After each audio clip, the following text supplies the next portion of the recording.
हरि नमस्ते। वेलकम दोस्तों to another interesting episode of Abhyudaya podcast series, जहाँ पे हम हेल्थ की बात करते हैं, आयुर्वेदा को लेके, नेचुरोपैथी, योगा और बहुत सारे फील्ड्स को लेके। दोस्तों, आज हमारे बीच मौजूद है एक बहुत ही बड़ी हस्ती आयुर्वेद के क्षेत्रों में, पर उनसे मिलाने से पहले मैं आपसे एक सवाल करना चाहती हूँ।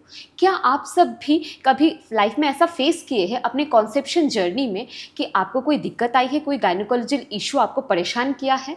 दोस्तों, भारत के आंकड़े ऐसे कहते हैं कि बहुत सारे एस्पायरिंग पेरेंट्स आजकल कंसेप्शन में प्रॉब्लम फेस कर रहे हैं।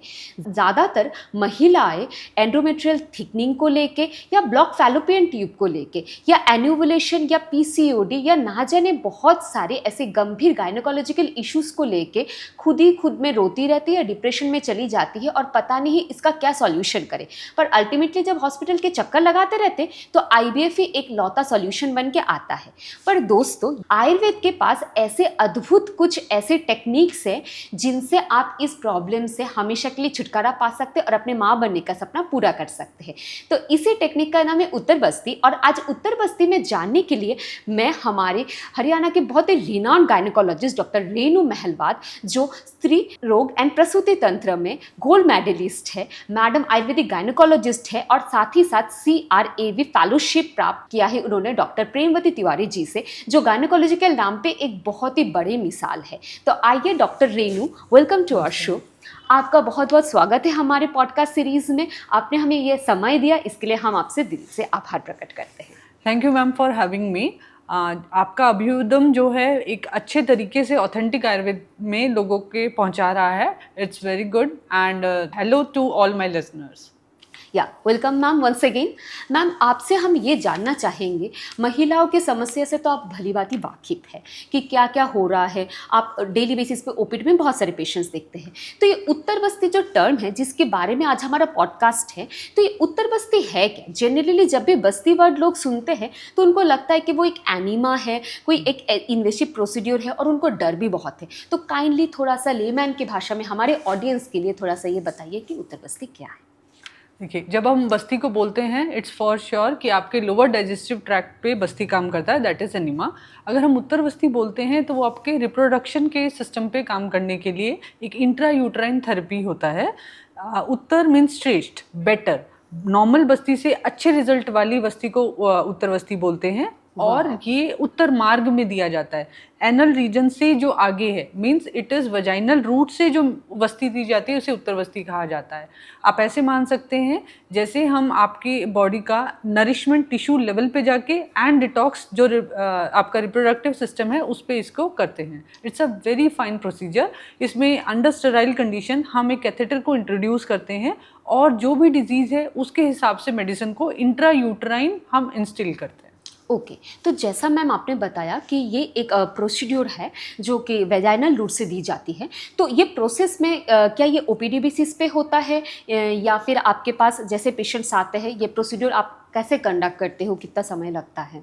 देखिए, ये आपने बिल्कुल सही कहा है मौली मैम कि ये एक ओपीडी प्रोसेस है। जब पेशेंट आता है उसके पीरियड्स के 7th, 8th, 9th, 10th day हम पेशेंट को बुलाते हैं। पेशेंट घर से हल्का खाना खा के आता है। हम वो आने के बाद हम ऑयलिंग करते हैं बॉडी की, फिर हम स्नेहन के बाद स्वेदन करते हैं, स्टीम देते हैं। उसके बाद पेशेंट को लिथोटोमी पोजीशन में लेटा के स्टेराइल प्रोसीजर में हम यूट्रस के अंदर मेडिसिन को इंस्टिल करते हैं। It is totally painless procedure. इसमें बहुत थोड़ा टाइम लगता है। पेशेंट वॉकिंग करके आता है, वॉकिंग करके जाता है। नो रेस्ट इज़ नीडेड, किसी रेस्ट की ज़रूरत नहीं है। No anaesthesia, it is totally painless. Wow ma'am, wow, how wonderful. आपने ऑलरेडी बता दिया है कि बहुत सारे लोगों को ऐसा एक डाउट रहता है, जैसे सेवरल लोगों से हम भी मिलते हैं कि उत्तर बस्ती पेनफुल होता है, तो ये एक बहुत बड़ा मिथ आपने बस्ट किया है। तो मैम, ये जो डाउट रहता है कि लोगों को उत्तर बस्ती पेनफुल रहता है, ऐसा मतलब आपको क्या लगता है, उनको क्यों ऐसा लगता है? ये एक बहुत बड़ा मिथ है कि एक सर्जिकल प्रोसेस है। ये बिल्कुल सर्जिकल प्रोसेस नहीं है। It is totally painless. ये जो प्रोसेस करने के लिए हम लोग पेशेंट को लाई डाउन करते हैं। उसके बाद जब हम करते हैं we keep talking to the patient. उठने के बाद पेशेंट बोलता है कि मैम मेरे को पता ही नहीं लगा कि आपने प्रोसेस किया है। It is like taking like pap smear. जब आप पैप स्मीयर लेते हैं it is totally painless. It's all because like same Just we visit to modern gynecologist and It's she OPD takes out the OPD sample OPD and basis. just it's a simple procedure which will, ma'am, any time duration of this process? Yes, ideally it should be done आपका जब period बिल्कुल clean हो गया है उसके बाद करना है. अगर आपका ट्यूबल ब्लॉकेजेस होते हैं तो it is done 5 times a month. And अगर आपको और कोई गायनेकोलॉजिकल प्रॉब्लम्स है, ओव्यूलेशन का कोई इशू है, तो we do it for 3 days only. और इसमें खाना खा के आना होता है और प्रोसेस होने के बाद आपको half an hour same position में लाई डाउन करना होता है. ओके, तो ठीक है. तो मैम ये तो हमने जाना कि एक बहुत एक अद्भुत एक मतलब विदाउट एनी सर्जरी, जिसके लिए कभी कभी आईवीएफ या फिर आपको फैलोपियन ट्यूब ब्लॉकेज है, आपको लैप्रोस्कोपी सर्जरी ही रिकमेंडेड की जाती है. तो ये प्रोसेस से आप बिल्कुल ये रेमेडियल एक सॉल्यूशन मिल सकता है. तो कौन से डिजीजेस के लिए अभी मेन जो लोगों का सवाल होगा, कौन से लोग आए आपके पास ये ट्रीटमेंट लेने के लिए, कौन से डिजीजेस में कार्यरत होगा ये? देखिए मौली मैम, हम आपको बताएंगे कि as a Ayurvedic gynaecologist this is for sure the gold standard treatment for gynaecological problems. ये हमारा बेस्ट ट्रीटमेंट है and it treats the gynaecological problem right from the root level. ये उनको मिमिक नहीं करता है, ये रूट लेवल पे जाके ट्रीट करता है. स्पेशली मैं इनफर्टिलिटी पे काम करती हूँ, तो उसके लिए मेरे पास ट्यूबल ब्लॉकेजेस के बहुत पेशेंट आते हैं. उनको आईवीएफ सजेस्ट किया हुआ है या उनको लेप्रोस्कोपी बोला है ट्यूब प्रॉब्लम के लिए, but patient doesn't want to go for either of them. That's why they came to us. ऐसे प्रोसेस में हम 5 days उनका उत्तरवस्ती करते हैं for 2 to 3 months and we are getting good results out of it. इसमें वो एडिशंस जो होते हैं ट्यूब्स में, उसको मेडिसिन जो होती है रिमूव करती हैं. एडिशंस रिमूव करना ही केवल उत्तरवस्ती का काम नहीं है, प्रॉपर फंक्शनिंग में भी हेल्प करता है. बिल्कुल सेलुलर लेवल पे, एकदम रूट लेवल पे काम होता है. ये सिर्फ दोस्तों आयुर्वेदा में ही हो सकता है, और कहीं आपको ऐसी जो नेचुरल हॉलिस्टिकली आप अपने धातु लेवल पे जो आयुर्वेद हमेशा बात करते हैं सप्त धातु की, सम अग्नि की, ये आपको आयुर्वेद में देखने को मिलेगी. ये बहुत खूबी बात है. दूसरा, और क्या क्या मैम डिजीज है, जैसे आजकल पीसीओडी देखा जाता है, उसमें एनोवुलेशंस के चांसेस रहते हैं, और भी बहुत सारे गायनेकोलॉजिकल, और कौन कौन से मैम? ये बिल्कुल आपने सही पकड़ा है मैम. जैसे कई पेशेंट होते हैं जो आईवीएफ फेलियर के होते हैं या मल्टीपल प्रेगनेंसी लॉसेस होता है, तो उसमें कारण होता है थिन एंडोमेट्रियम. जो उत्तरवस्ती होता है यूट्रस के अंदर हम लोग देते हैं, इट हेल्प्स टू रीजनरेट दो एंडोमेट्रियम जो थिन होती है उस पे काम करता है. सेकेंडली, जिनको एनोवुलेशन की साइकिल्स हैं या जिनको पीसीओडी है, उस पे इसका बहुत अच्छा काम है. मेरे पास बहुत ऐसे पेशेंट्स आते हैं जिनके उन्होंने ओवुलेशन इंडक्शन लिया है, they have taken injections for that also, still ovulation नहीं हो रहा है. अगर ओवुलेशन नहीं हो रहा है तो सिस्ट बन रहा है. तो this is the problem patients are facing these days. तो उत्तरवस्ती से वो अच्छे से रप्चर हो रहा है. यू वोंट बिलीव कि we are not even giving induction, just by uttarvasti ovulation इतना प्रॉपर हो रहा है कि patient are getting good results. Third में आप एडिनोमायोसिस, एंडोमेट्रियोसिस, इन केसेस में इसके बहुत अच्छे रिजल्ट्स हैं. ओके, तो मैम एक कॉमन आजकल देखने को मिलता है सबको, यूटेराइन गांठें, फाइब्रॉइड्स. तो फाइब्रॉइड्स के बहुत सारे टाइप्स है, तो क्या फाइब्रॉइड्स में उत्तरवस्ती काम करती है? ये बहुत अच्छा आपने सवाल पूछा है मौली. इसमें बहुत अच्छा इसका काम है. ये यूट्राइन साइज़ जो है उसको जो यूट्राइन फाइब्रॉइड का साइज़ है उसको डिक्रीज करने में बहुत अच्छी हेल्प करता है. If it is less than 5 centimeter तो it works wonders, but if it is more than 5 centimeter तो साइज़ को श्रिंक करने में काम करता है. ये बहुत अच्छा काम करता है उन पेशेंट को जिनको फाइब्रॉइड के कारण बहुत ज़्यादा ब्लीडिंग होता है, हैवी ब्लीडिंग हो रहा है, nothing is working out and patient is in the reproductive stage, वो निकलवाना भी नहीं चाहता है यूट्रस को. This is good treatment. And also some patients are there who have a recurrent chances of fibroids, even they have gone for a maybe laparoscopy or surgical interventions earlier, but then the reproductive stage they want the family planning, so उसमें बार बार repeated surgeries करना possible नहीं, तो definitely वो भी उत्तरवस्ती के लिए आ सकते हैं. तो क्या मैम ऐसे भी कोई पेशेंट्स है जिनको उत्तरवस्ती रिकमेंडेड नहीं है? ये बहुत अच्छा सवाल है. बहुत ऐसी कंडीशंस होती हैं जिसमें उत्तरवस्ती नहीं देना चाहिए. फर्स्ट, अनमैरिड बच्चों को आप नहीं दे सकते हैं. सेकंड, आप ड्यूरिंग पीरियड्स आप नहीं दे सकते हैं. प्रेगनेंसी में आप नहीं दे सकते हैं. एंड यूट्रस का अगर कोई इन्फेक्शन है, एंडोमेट्राइटिस है, आप नहीं दे सकते हैं उस केसेस में. Okay ma'am. क्या ये आज के मॉडर्न ज़माने में आप देखते होंगे बहुत सारे सिंथेटिक पिल्स के एडवर्टाइजेस भी ऐसे मार्केट में चलते आते हैं, मे बी वो अल्ट्रा ऑरल कॉन्ट्रासेप्टिव पिल्स हो या फिर कोई भी डिजीज़ हो जो ऑलरेडी प्रेस्क्राइब पिल्स ले रहे हैं, तो आपका क्या ख्याल है आयुर्वेद के ये जो ट्रीटमेंट है एंड सिंथेटिक जो पिल्स है, इन दोनों में क्या आपको लगता है बेटर रहेगा? देखिए, आप जो मॉडर्न मेडिसिन या हम जो हार्मोन्स लेते हैं, they just mimic the symptoms. वो बॉडी को नॉर्मल फंक्शन के लिए आप जो हमें चाहिए होता है वो हम बाहर से ले लेते हैं। जैसे फॉर एग्जांपल किसी को पीरियड्स आने थे पर नहीं आए, तो we took the medicine, we get our periods. Next cycle फिर नहीं आए, तो व्हाट इफ कि हम सिर्फ लेते रहेंगे but we are not getting good results. Like root level पे जाके हमने ट्रीटमेंट नहीं किया। इन आयुर्वेदा हम टिश्यू को टारगेट करते हैं, हम यूट्रस या रिप्रोडक्टिव सिस्टम को याद दिलाते हैं this is your normal functioning. That's why by uttarvasti we target the tissue level पे काम करता है। आयुर्वेद में बोला है कि कंसीविंग के लिए ऋतु, क्षेत्र, अंबु, बीज ये परफेक्ट होने अच्छे हैं। तो क्षेत्र से यहाँ पे रेफरेंस है यूट्रस का, एंड अंबु से है हार्मोन्स का। तो रिप्रोडक्शन सिस्टम के लिए उत्तरवस्ती दोनों पे काम करता है। Okay okay, very very nice ma'am. ये जो 4 पिलर्स अपने बताएंगे, तो क्या मैम थोड़ा सा आप इनको थोड़ा एक्सप्लेन कर देंगे जस्ट फॉर ऑडियंस के, ऋतु क्या है, क्षेत्र क्या है, अंबु और बीज क्या है? ऋतु मीन्स एक फर्टाइल पीरियड होता है जो कि 14 to 16 डे, अगर आप स्ट्रेच करके 12th to 16th डे आप मान सकते हैं जब ओव्यूलेशन होने के चांसेस होते हैं। And it refers to the proper age also. अगर आप 40 प्लस हैं तो चांसेस कम होते कंसीविंग के। अगर आप फर्टाइल एज में हैं तो ritu means age. Okay. Second is ritu. Kshetra means uterus should be in a proper position. बहुत सारे ऐसे पेशेंट्स आते हैं जिनका सब कुछ normal and still they are infertile, तो क्षेत्र का नॉर्मल होना बहुत अच्छा है। आयुर्वेद में जो हमें उपमा दी गई है, एग्जाम्पल दिया गया है, उसमें है कि आप एक बीज को उगाना चाहते हैं, फसल उगाना चाहते हैं, तो वो कैसे होगा? उसके लिए आपको जमीन को पहले प्रिपेयर करना होगा।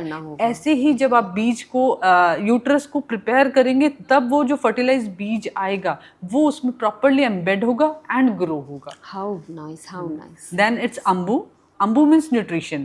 In female body we can correlate it with the hormones. Hormones proper होने बहुत ज़रूरी हैं। बहुत ऐसे मेरे पेशेंट हैं जो PCOD के लिए आते हैं, उनको मैं उनकी रिपोर्ट्स देखती हूँ, then we come to know कि उनको PCOD का ट्रीटमेंट ही नहीं दिया गया। जो LH, FSH जो सुपर हाई हैं, जो AMH डिस्टर्ब्ड है, उनका ट्रीटमेंट नहीं है, डायरेक्ट हार्मोन्स को नेग्लेक्ट करके इंडक्शन पे डालते हैं।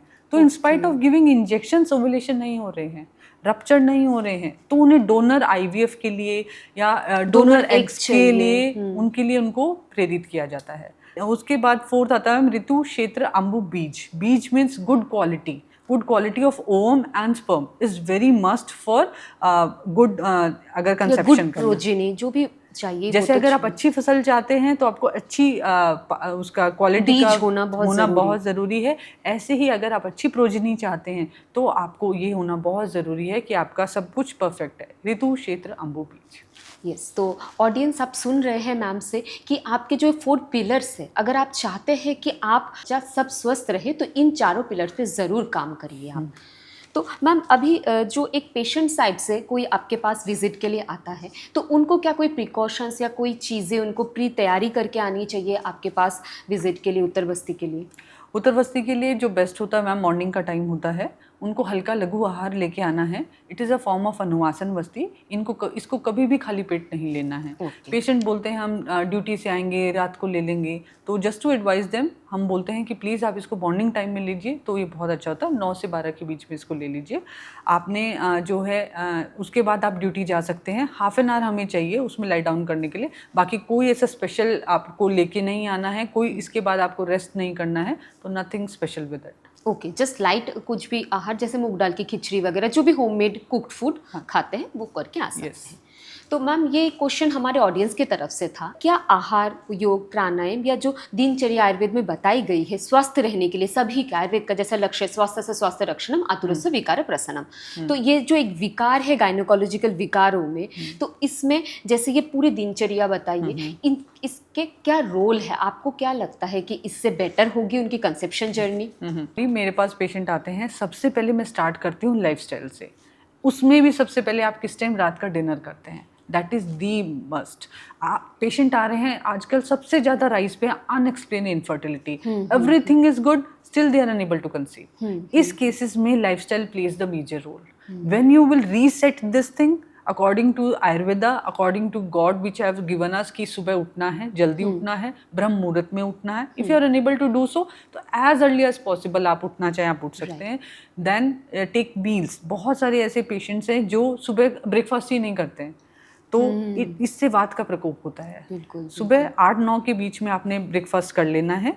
10-11 के आसपास आपने कोई भी स्मॉल स्नैक्स, कोई हो गया जूस हो गया, ड्राई फ्रूट्स हो गई, एनीथिंग यू कैन टेक। 1-1:30 बजे आपने अपना लंच करना है, which should be a balanced meal. 3-4 बजे यू कैन हैव सूप और anything light you can have, and before sunset आपने अपना डिनर कर लेना है।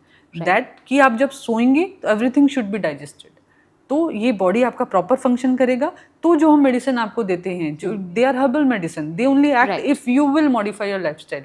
आप रेंडमली सोच रहे हैं कि आप सिर्फ मेडिसिन खाएंगे and you will get cured, you won't B.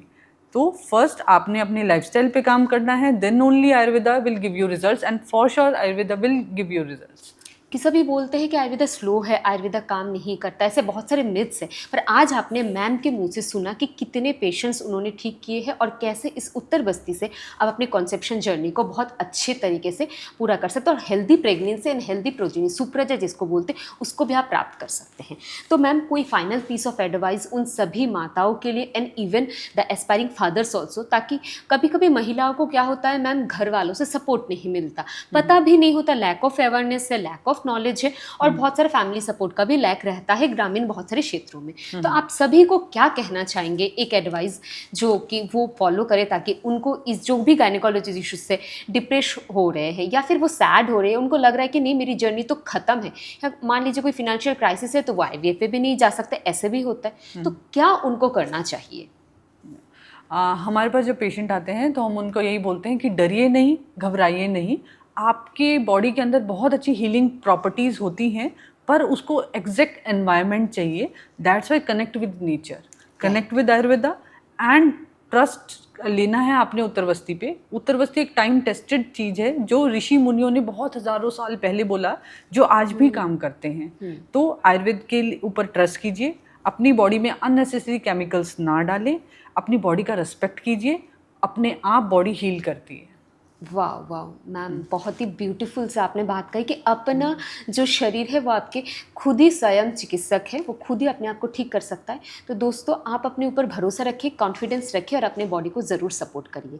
Thank you for all the knowledge that you shared. आपका बहुत बहुत आभार। Thank you.